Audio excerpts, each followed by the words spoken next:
और अब खबरें विस्तार से। खबर धौलपुर से, जहां एक भीषण सड़क हादसा हुआ है। धौलपुर से बड़ी खबर, सड़क हादसा, बस और ट्रैक्टर ट्रॉली में टक्कर। हादसे में 3 लोगों की मौत, 11 लोग जख्मी हुए, घायल हुए, जिन्हें अस्पताल में भर्ती करवा दिया गया है। बड़ी खबर टीवी स्क्रीन पर। धौलपुर से भीषण सड़क हादसा, बस और ट्रैक्टर ट्रॉली में टक्कर, 3 की मौत, 11 लोग घायल। और एक और बड़ी खबर नागौर से, यहां भी एक भीषण सड़क हादसा हुआ है। ट्रक और कार के बीच हुई भीषण टक्कर। हादसे में 4 युवकों की मौत हो गई। डीडवाना के रहने वाले ये 4 मृतक बताए जा रहे हैं। बड़ी खबर नागौर से, सड़क हादसा, 4 लोगों की मौत, ट्रक और कार के बीच टक्कर।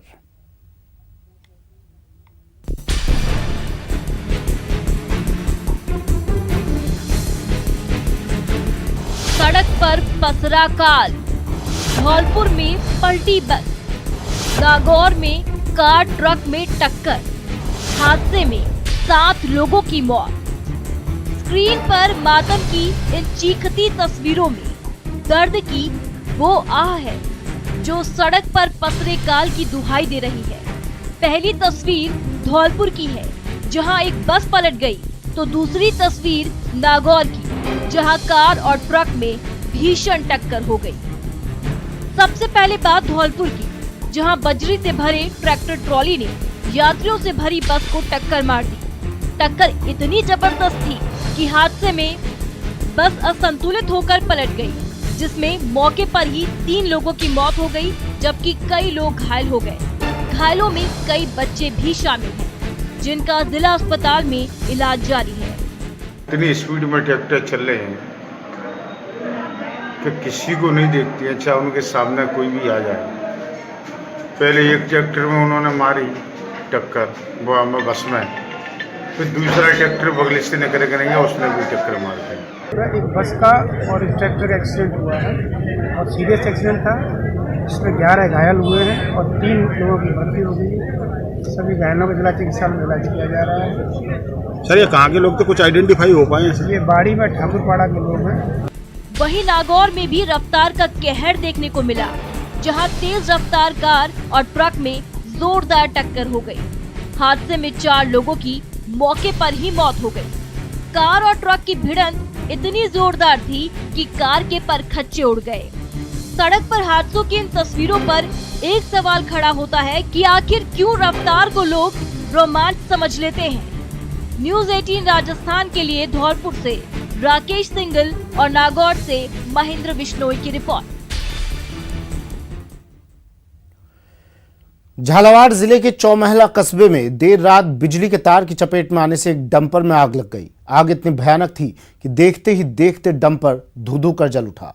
घटना गंगधार थाना क्षेत्र के रापाखेड़ी गांव के समीप की है, जहां गिट्टी से भरा डंपर सड़क किनारे गिट्टी खाली कर रहा था। इस दौरान लिफ्ट से ट्रॉली को ऊपर उठाते ही ट्रॉली ऊपर से गुजर रही हाई टेंशन लाइन के तार से जा टकराई और करंट फैलने से डंपर ने आग पकड़ ली। हालांकि चालक ने सूझबूझ दिखाते हुए कूदकर किसी तरह अपनी जान बचाई, लेकिन डंपर को जलने से नहीं बचा पाया।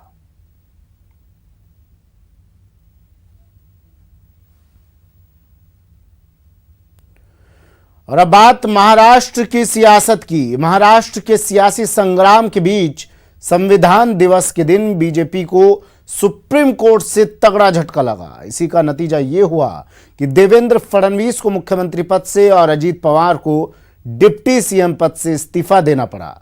महाराष्ट्र का सियासी दांव पलट चुका है। राज्य के नए सीएम उद्धव ठाकरे होंगे। 28 नवंबर को सीएम पद की शपथ लेंगे, जिसे लेकर आज राज्यपाल को समर्थन की चिट्ठी सौंपी गई।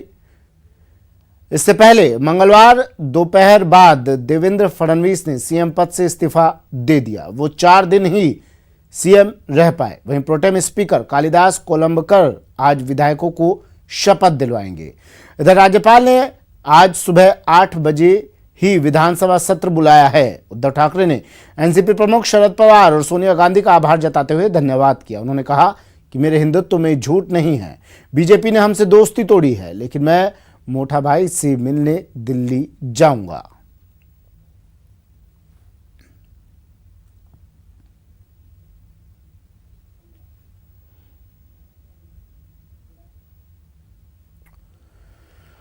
बता दें कि फडणवीस सरकार के गेम ओवर के बाद महाराष्ट्र की सियासत में अब नई सरकार का रास्ता साफ हो गया है।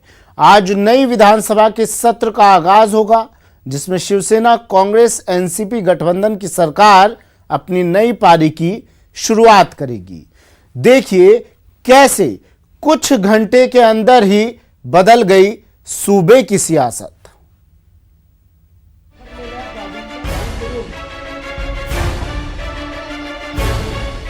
कल ही हमने होटल में बताया था कि हमारे पास कितने लोग गए। कितनी झूठ बोलोगे? सच्चाई छुप नहीं सकती, बनावट क्या शुरू से। महाराष्ट्र में फिर हो गया खेल। बहुत गंभीर संवैधानिक सवाल इस घटनाक्रम से उत्पन्न होते हैं। फडणवीस सरकार का गेम ओवर, 80 घंटे के सीएम का इस्तीफा। और इसलिए भारतीय जनता पार्टी ने यह निर्णय लिया कि हम सरकार नहीं बनाएंगे, हम इस्तीफा देंगे। महाराष्ट्र में अब उद्धव राज।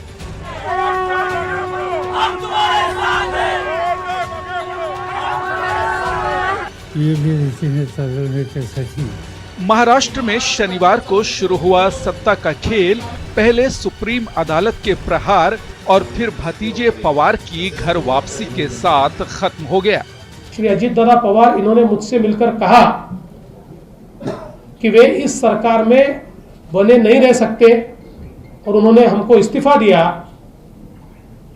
तो उनके इस्तीफा देने से अब बहुमत के लिए जितने विधायक चाहिए उतने भारतीय जनता पार्टी के पास नहीं है।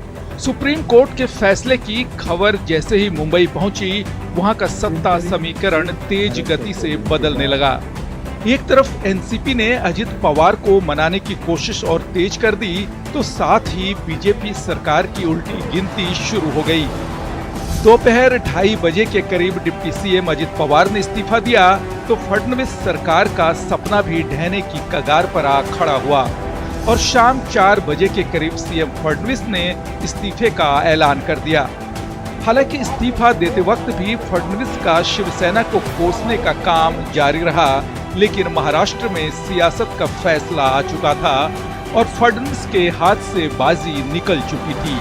महाराष्ट्र के इस खेल में सुप्रीम कोर्ट के फैसले की भी बड़ी अहमियत रही। कोर्ट ने महाराष्ट्र के हालात पर सख्त टिप्पणी करते हुए बहुमत साबित करने के लिए बुधवार तक का वक्त मुकर्रर किया था। वहीं लाइव प्रसारण के साथ ही बैलेट पेपर से मतदान का आदेश भी फडणवीस सरकार पर भारी पड़ा और अंतिम प्रहार सरकार में साथी रहे अजित पवार की घर वापसी से तय हो गया। भतीजे को मनाने की सीनियर पवार की कोशिश काम आई और अजित पवार ने फडणवीस सरकार से इस्तीफा दे दिया। जल्द ही सूबे में नई सरकार होगी और नया मुख्यमंत्री, लेकिन 24 अक्टूबर के बाद महाराष्ट्र में सियासत ने जो रंग बदले, उससे साफ हो गया कि महाराष्ट्र में एक ही किंग है और वो हैं शरद पवार। इस पूरे खेल का क्लाइमैक्स सोमवार का शक्ति प्रदर्शन भी रहा, जब मुंबई के इस ग्रेट मराठा शो को पूरे देश ने देखा, जहां पवार अपने पूरे कुनबे के साथ मौजूद थे, तो उनका साथ दे रही थी शिवसेना और कांग्रेस की अघाड़ी। अपनों की बगावत और दोस्तों के शक को शरद पवार ने अपने राजनीतिक कौशल से संभाला और फिर से गठबंधन की सरकार का रास्ता साफ कर दिया। Bureau report, news 18 network.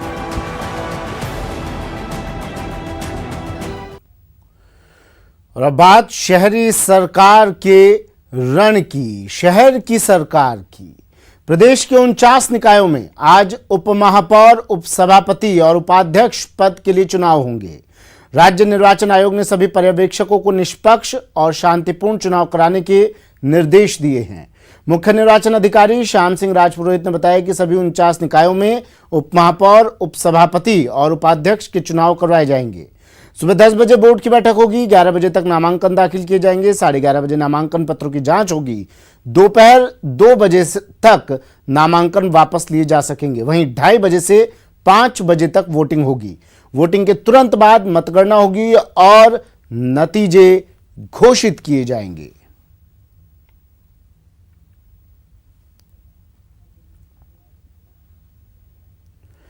बात निकाय प्रमुखों की करें तो उसमें कांग्रेस की बल्ले बल्ले रही। जी हां, 3 नगर निगम में मेयर चुन लिए गए हैं। बीकानेर, उदयपुर में जहां बीजेपी का बोर्ड बना, वहीं भरतपुर में कांग्रेस ने बोर्ड बनाया। ये रिपोर्ट देखिए।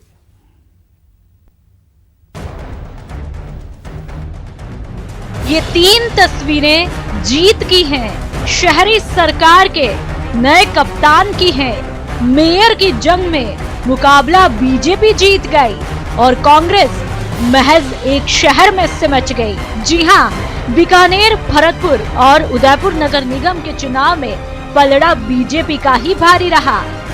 बीजेपी ने जहां बीकानेर और उदयपुर नगर निगम पर कब्जा जमाया, तो कांग्रेस के हाथ भरतपुर लगा। अब एक एक कर देखते जाइए कहां चला बीजेपी का जादू और किस शहर पर कसा हाथ का शिकंजा। बीकानेर में बना बीजेपी का बोर्ड। सुशीला कंवर बनी बीकानेर की मेयर। पहली महिला मेयर बनी सुशीला कंवर। 80 पार्षदों में से 43 ने बीजेपी को तो 37 ने कांग्रेस को वोट दिया। बीकानेर मेयर की शपथ लेने के बाद सुशीला कंवर ने अपनी प्राथमिकताएं भी गिनवाई। देखिए जी, जीत तो हमें 43 मिले, उनको 37 वोट से हमने विक्ट्री प्राप्त की है। और क्रेडिट तो आपको पता ही है, जो मेरे आसपास सब खड़े उन्हीं का है। और अभी मैंने जस्ट स्वच्छता की शपथ ली है, तो मेरा प्रायोरिटी सबसे पहले यही रहेगा, स्वच्छ बीकाना, सुंदर बीकाना। वहीं उदयपुर में भी बीजेपी का ही जादू चला। गोविंद सिंह टाक बने उदयपुर के महापौर। 70 पार्षदों में से 67 पार्षदों ने ही मतदान किया। एक पार्षद ने नोटा दबाया तो 3 पार्षदों ने नहीं किया मतदान। गोविंद सिंह टाक ने हासिल किए 46 वोट, तो कांग्रेस प्रत्याशी को 20 वोट ही मिले। सबसे पहले कार्य करूंगा मैं कि जो अभी हमारे आचार संहिता के कारण से या कोई कारण हमारे रुके पड़े हुए हैं, उन कार्य को एक्सपेडाइट करना है, ताकि जो उदयपुर की जनता को और जो बाहर से टूरिस्ट आ रहे हैं उनको जो उदयपुरी सड़क की थोड़ी सड़क वगैरह की इंफ्रास्ट्रक्चर दिक्कत हो रही है, उसको सबसे पहले मैं दूर करूंगा। पार्किंग को लेकर बड़ी समस्याएं हैं, टूरिज्म डेवलपमेंट का यहाँ बहुत स्कोप है। पार्किंग की व्यवस्था के इंतजाम करेंगे, ट्रैफिक की प्रॉब्लम भी सोल्व करेंगे, और भी बहुत सारे इंफ्रास्ट्रक्चर का हमारे हैं, वो हम डेफिनेटली हम करेंगे। वहीं भरतपुर में कांग्रेस का बोर्ड बना है। भरतपुर नगर निगम में अभिजीत कुमार ने बाजी मारी और भरतपुर के नए महापौर बन गए। भरतपुर में कांग्रेस का बोर्ड बना। अभिजीत कुमार भरतपुर के मेयर बने। अभिजीत को 65 पार्षदों में से 51 ने वोट किया। वहीं बीजेपी के शिवानी को महज 14 वोट ही मिले। होने वाला तो ये है कि जो काम पहले नहीं हुए वो होंगे, जो पहले कभी नहीं हुए। मैं इतना वायदा कर सकता हूं कि आज और 5 साल के बाद में इस शहर की तस्वीर बहुत अच्छी होगी, सकारात्मक रूप से यहाँ विकास होगा। शहरी सरकार के कप्तान चुने जा चुके हैं।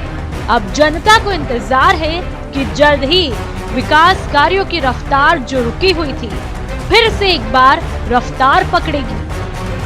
Bureau report, news 18 network.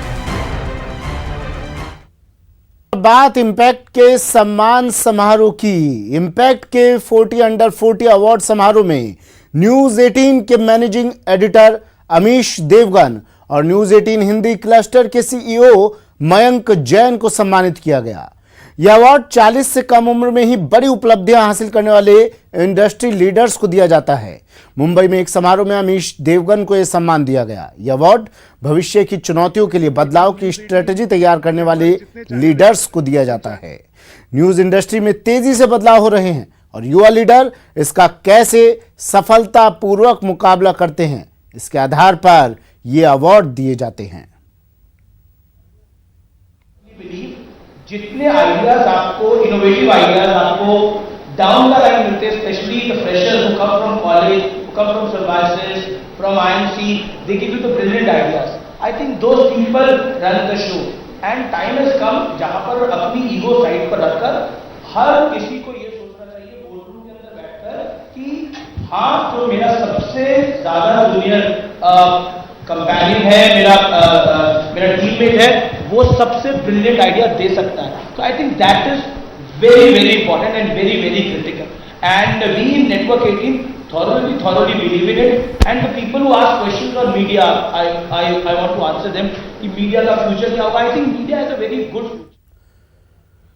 Impact के 40 अंडर 40 अवार्ड समारोह में न्यूज 18 हिंदी क्लस्टर के सीईओ मयंक जैन को भी इस सम्मान से नवाजा गया। Well, I think as somebody said earlier in the evening, we are all extremely fortunate, to be at this stage getting this recognition. And it's largely because, we've worked hard, but also because we've been incredibly lucky. And, it's because society has given us a lot. I think it's really important that all of us also give back to society. So that's something that I strongly believe in. And I'm sure that, everyone gathered here would also probably believe in that. बढ़ते हैं अगली खबर की ओर। प्यार मोहब्बत के ऐसे फसाने आपने किस्से कहानियों में सुने होंगे, फिल्मों में देखे होंगे, लेकिन आज जयपुर में साकार हो गया।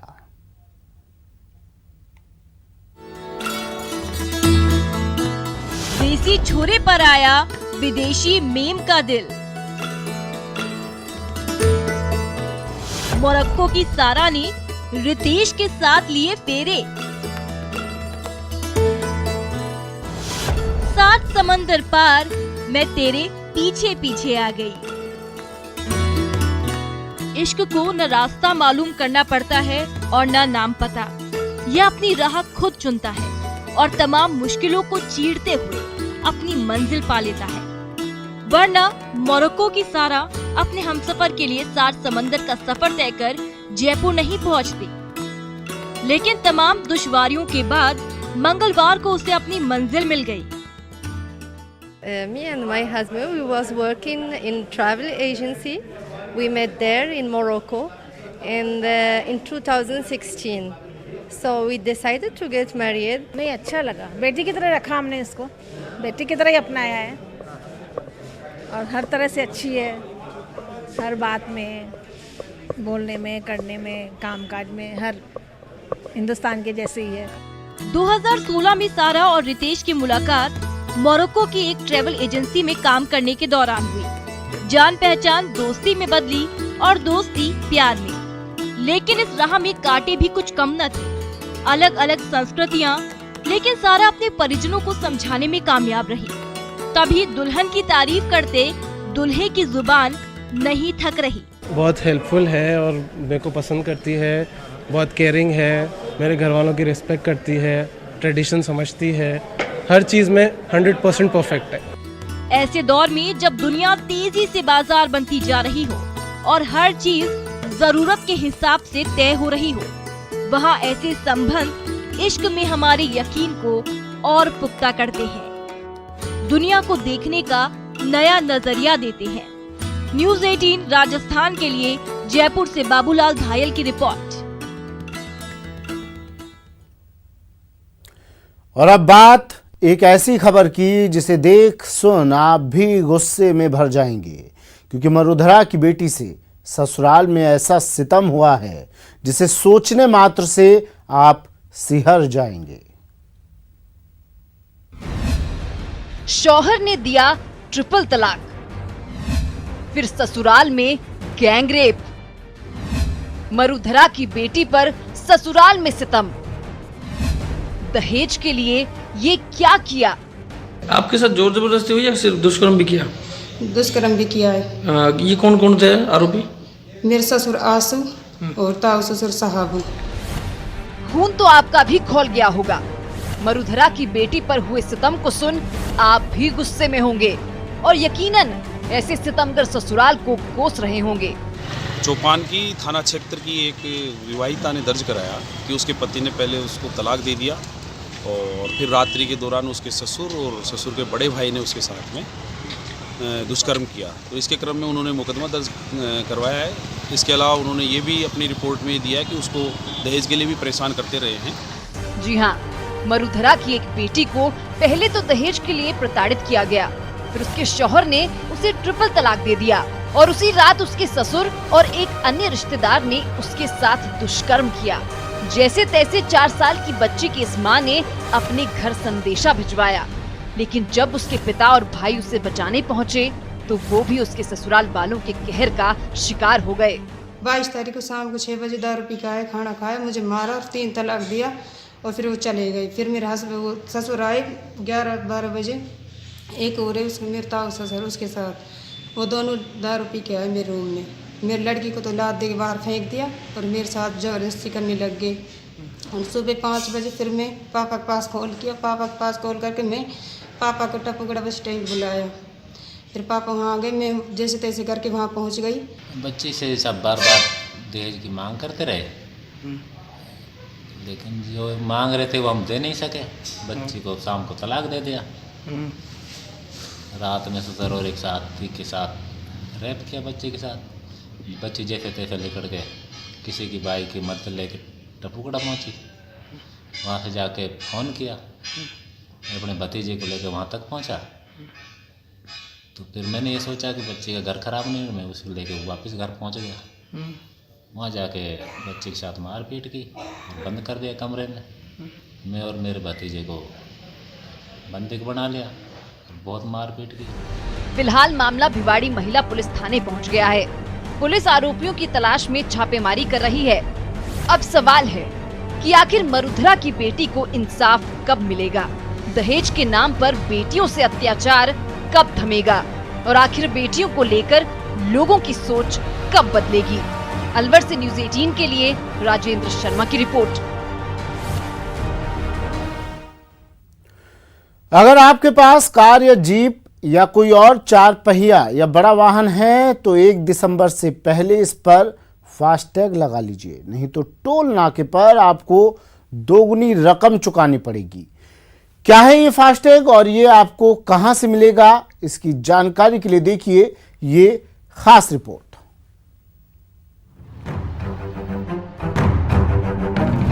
अगर आपके पास अपने वाहनों के लिए फास्टैग नहीं है तो इसे जल्द ले लीजिए।